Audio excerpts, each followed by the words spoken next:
السلام عليكم ورحمة الله وبركاته. الله أكبر الله أكبر الله أكبر الله أكبر.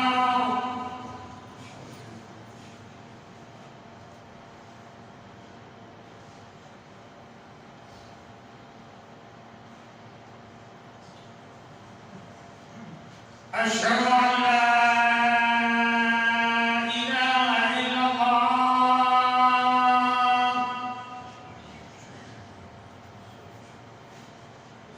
أشهد أن لا إله إلا الله.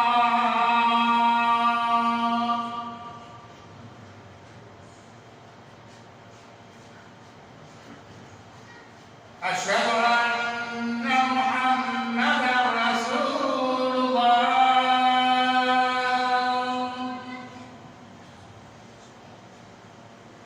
أشهد أن محمدا رسول الله.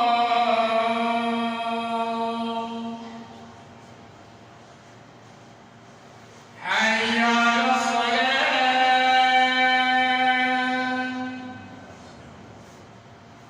حي على الصلاة.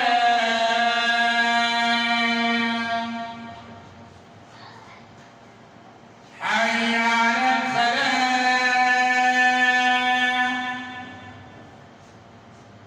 حي على الفلاح.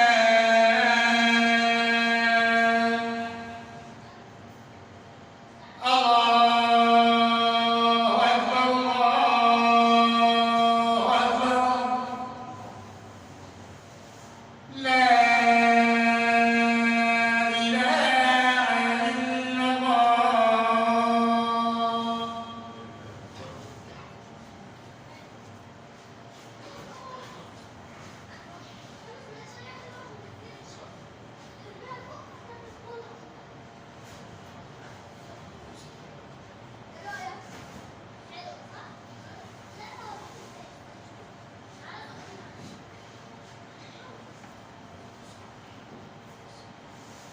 إن الحمد لله نحمده ونستعينه ونستهديه ونستغفره ونتوب إليه ونعوذ بالله تعالى من شرور أنفسنا ومن سيئات أعمالنا. إنه من يهده الله فلا مضل له ومن يضلل فلا هادي له.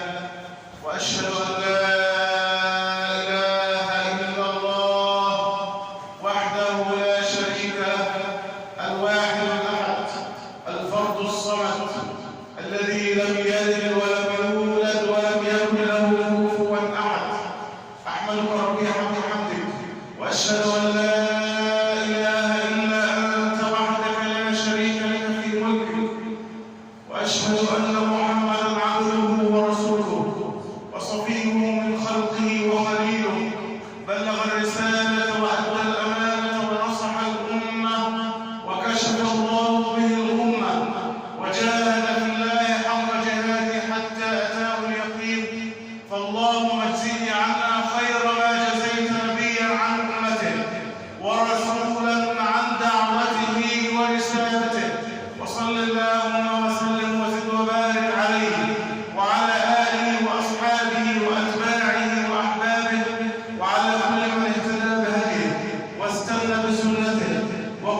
أيها الإخوة المؤمنون، نعيش اليوم مع اليوم الأعظم في تاريخ البشرية، مع اليوم الأعظم في تاريخ الناس، مع اليوم الأعظم في تاريخ كل إنسان، اليوم الذي ستحدد فيه المصائر، اليوم الذي سيحدد فيه مصائر الخلق جميعا، إما فوزا عظيما فمن زحزح عن النار وأدخل الجنة فقد فاز، وإما خسارة الدنيا والآخرة، خسر الدنيا والآخرة، ذلك هو الخسران المبين. هذا اليوم العظيم له أكثر من اسم في القرآن الكريم، يوم القيامة، يوم القارعة، يوم الطامة الكبرى، يوم الصاخة، يوم الفضيحة، يوم تبلى السرائر. هذه كلها أسماء ليوم القيامة، هذا اليوم العظيم المشهود، في يوم كان مقداره 50,000 سنة، 50,000 سنة. هذا اليوم يوم القيامة، حين تدنو الشمس من الرؤوس ويلجم الإنسان العرق إلجاما، يوم تذهل كل مرضعة عما أرضعت وتضع كل ذات حمل حملها وترى الناس سكارى وما هم بسكارى ولكن عذاب الله شديد. هذا اليوم الذي تسأل فيه السيدة عائشة رضي الله عنها رسول الله صلى الله عليه وسلم حينما قال: يحشر الناس يوم القيامة حفاة عراة غرلا، يعني غير مختونين، حفاة عراة غرلا. فقالت: يا رسول الله، سؤال بكل حياء، يا رسول الله، الرجال والنساء، الرجال والنساء ينظر بعضهم إلى بعض. فقال: يا عائشة، اليوم الموقف أعظم من أن يهمهم ذلك، الموقف أعظم، موقف القيامة، موقف إما إلى جنة أو إلى نار، والله سبحانه وتعالى قد غضب غضبا شديدا حتى لا يستطيع أحد من الملائكة أن يتكلم، يوم يقوم الروح والملائكة صفا لا يتكلمون إلا من أذن له الرحمن وقال صوابا. ذلك اليوم الحق، فمن شاء اتخذ إلى ربه مآبا. هذا اليوم أول من يفيد في هذا اليوم ويخرج للحساب والعرض على الله من يا ترى أفضل خلق الله وخير خلق الله محمد صلى الله عليه وسلم، يحكي لنا أول مشهد من مشاهد يوم القيامة، فيقول: فأكون أنا أول من أفيق من الصعق، أول من أفيق من الصعق، ونفخ في الصور فصعق من في السماوات ومن في الأرض إلا من شاء الله، ثم نفخ فيه الأخرى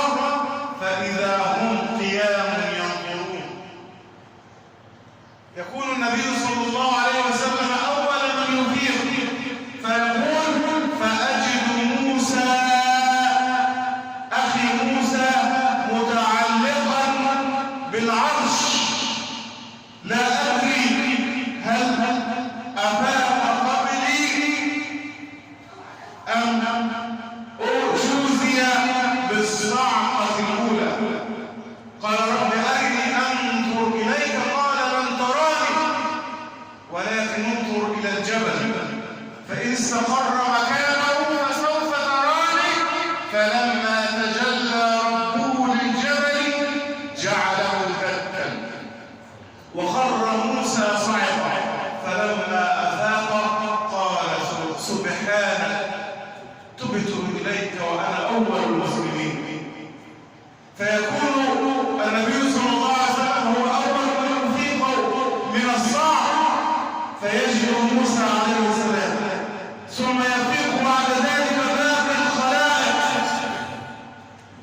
باقي الخلائق ويقوم للحساب والعرض على العزيز الجبار جبار السماوات والأرض. ثم يقف الناس موقفا عظيما حين تدنو الشمس من الرؤوس ويذهب الخلائق إلى الأنبياء جميعا ليشفعوا إلى الله سبحانه وتعالى ليقضي بين الخلائق. يذهبون إلى عيسى فيغضب ويقول إن ربي قد غضب غضبا لم يغضب مثله قط ولم يغضب مثله قط.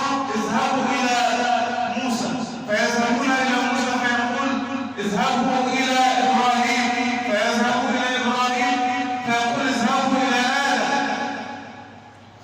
ثم في النهاية يقول لهم اذهبوا إلى محمد فيقول النبي صلى الله عليه وسلم أنا لها أنا لها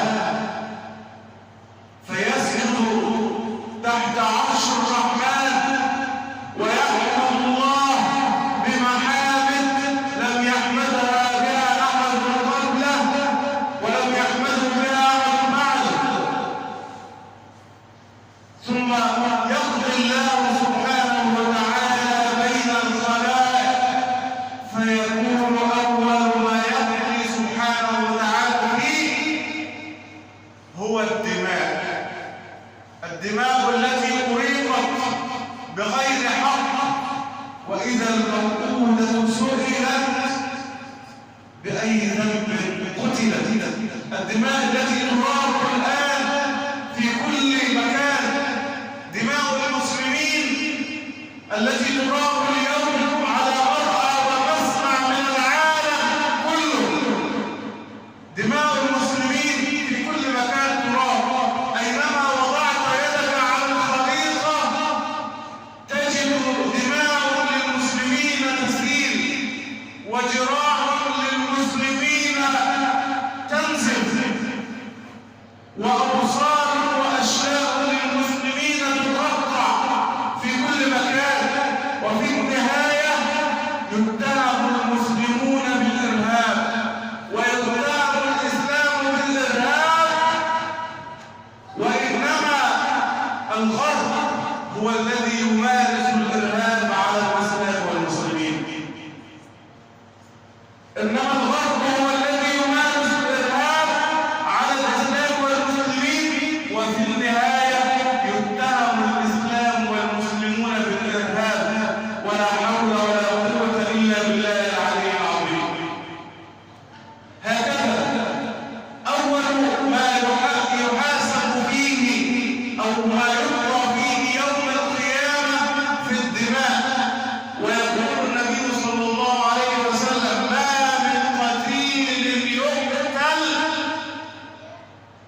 ما من قتيل يقتل إلا كان لابن آدم الأول كفل منه، يعني نصيب من هذا القتيل، نصيب من هذا الذنب. ليه يا رسول الله؟ لماذا؟ لأنه كان أول من سن القتل.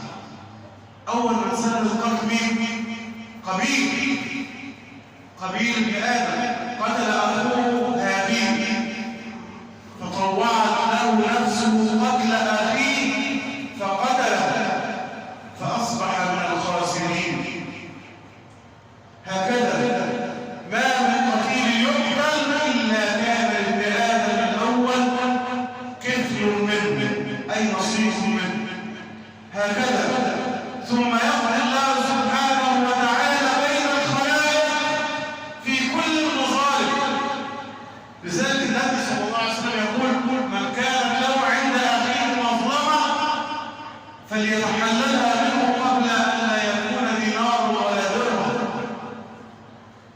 الحساب يوم القيامة مش الدولار ولا الدينار ولا الجنيه ولا اليورو، حساب الحسنات والسيئات. أتدرون من المفلس فيكم؟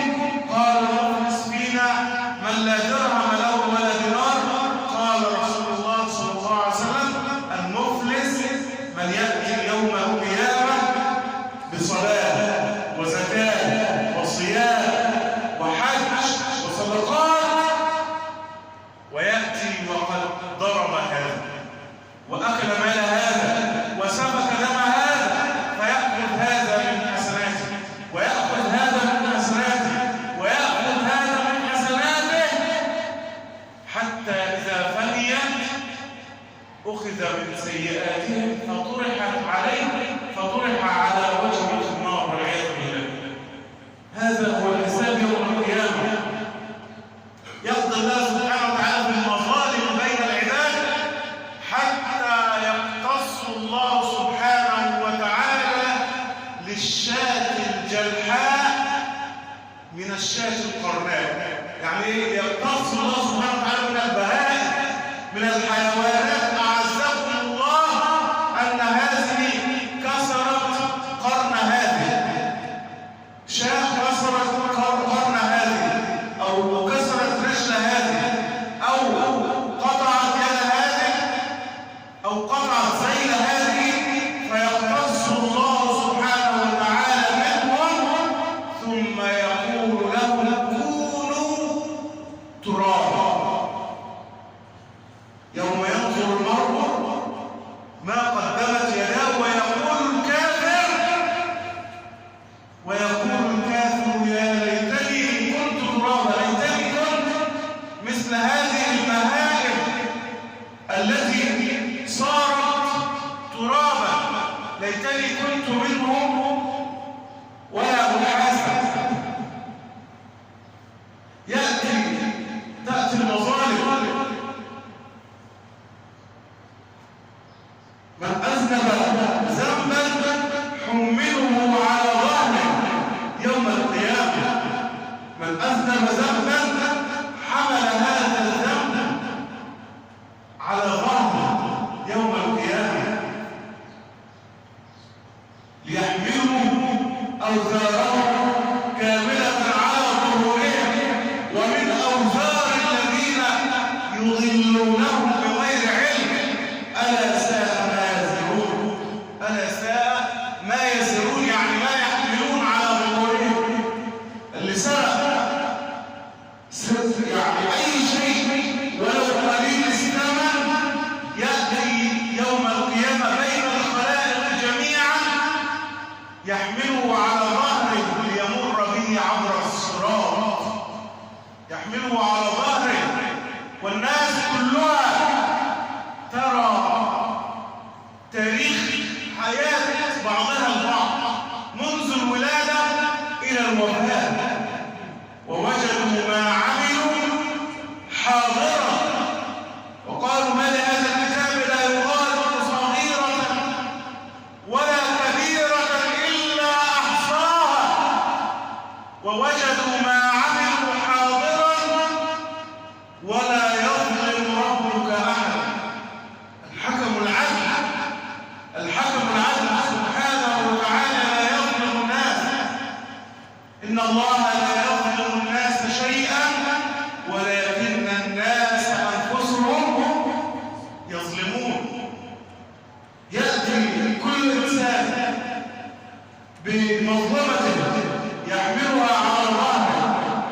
من أخذ شيئا كما قال النبي صلى الله عليه وسلم من أخذ شيئا بغير حق حمله على ظهره يوم القيامة.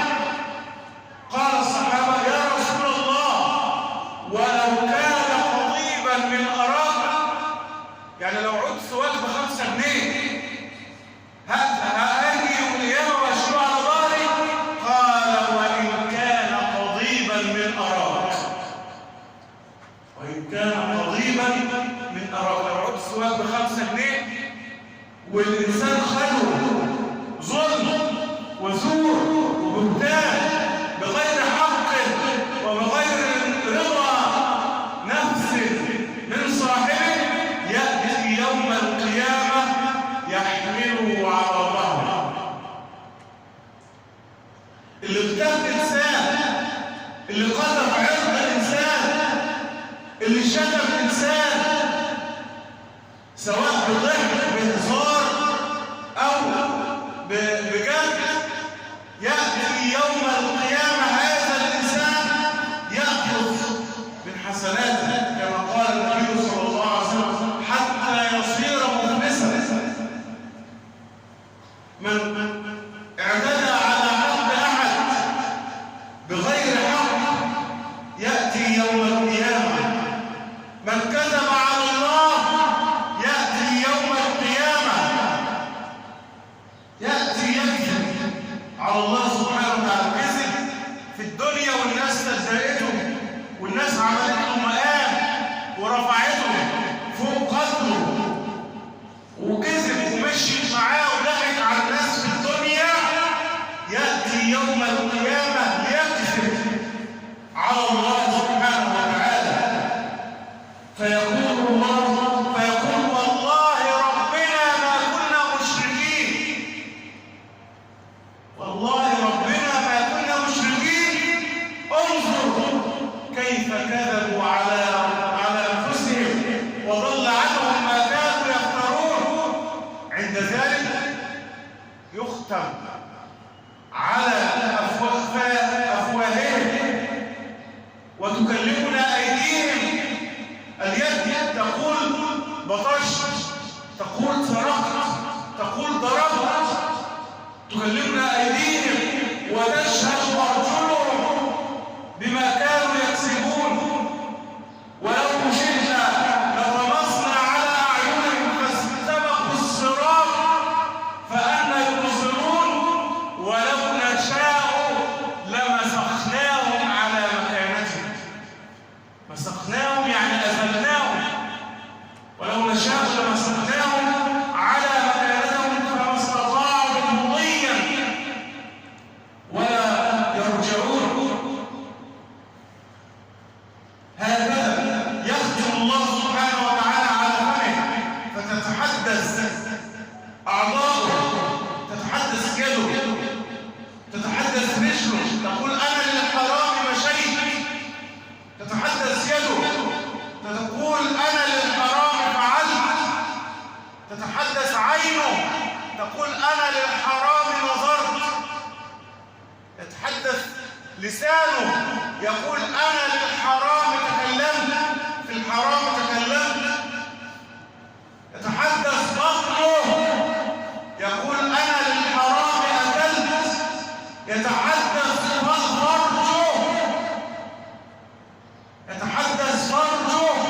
يقول أنا للحرام فعلت. عند ذلك يقول العبد ويحا لكم وسحقا لكم فعنكن كنت أجادل ربي. ده أنا كنت بدافع عنه، بكذب على الله وبدافع عنه. يكذب يوم القيامة، لكن يختم الله سبحانه وتعالى على لسانه وتتكلم الجوارح تفضحه يوم القيامة. أقول قولي هذا وأستغفر الله العظيم لي ولكم.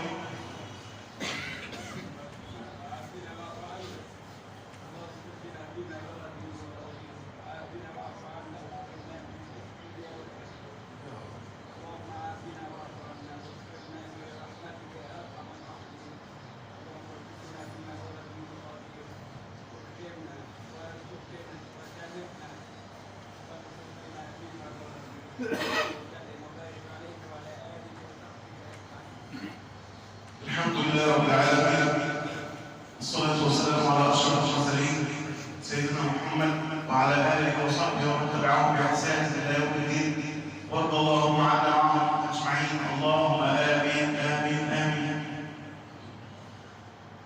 يوم القيامة يوم الحسرة والندامة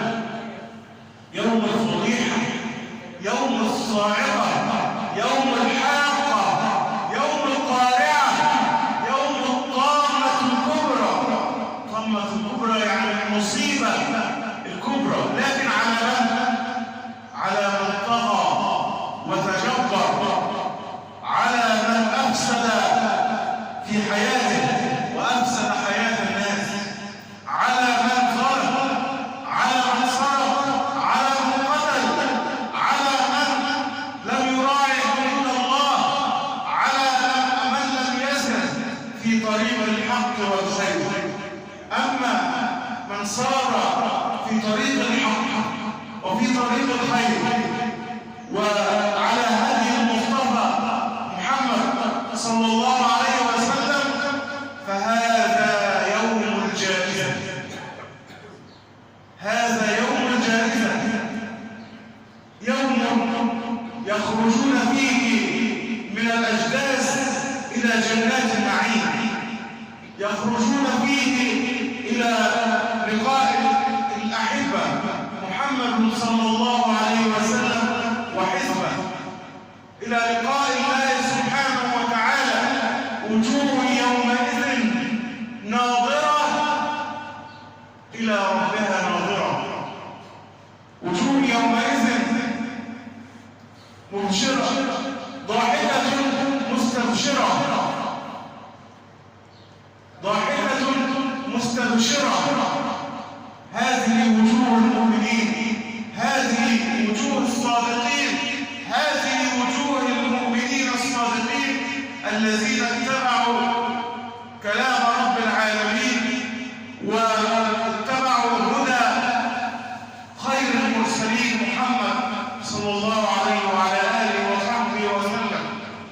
فلنتمسك بكتاب الله وبسنة رسول الله صلى الله عليه وسلم حتى نكون يوم القيامة من الفائزين. أيا عبد كم يراك الله عاصيا حريصا على الدنيا وللموت ناسيا، أنسيت لقاء الله واللحد والثرى ويوما عبوسا تشيب فيه النواصيا. إذا المرء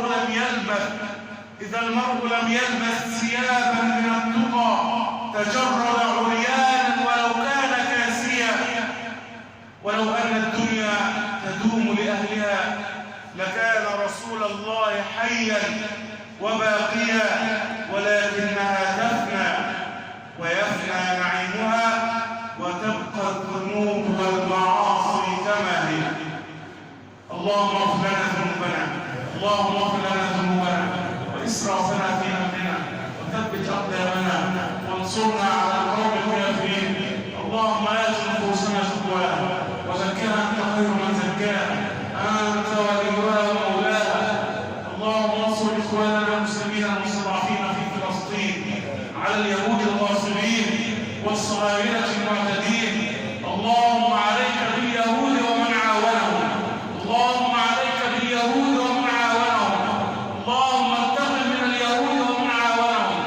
اللهم اخذل من خذل فلسطين، اللهم اخذل من خذل فلسطين، اللهم اخذل من خذل فلسطين.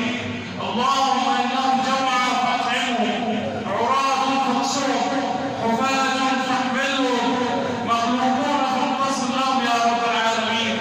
اللهم لا تدع لنا في هذا اليوم ذنبا الا غفرته، ولا هما الا فرجته، ولا كربا الا نفسته، ولا دينا الا قضيته، ولا مريضا الا شفيته، ولا ميتا الا رحمته، ولا غائبا الا رددته، ولا عاصيا الا هديته، ولا طالبا الا نجحته، ولا ضائعا الا وفقته، ولا مظلوما الا نصرته، ولا ظالما الا قسمته، ولا اسيرا الا فككته، ولا حاجه من حوائج الدنيا والاخره الا قضيتها وسرتها يا ارحم الراحمين.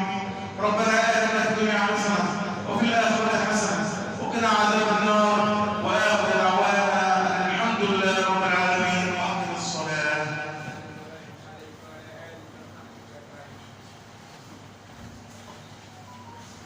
الله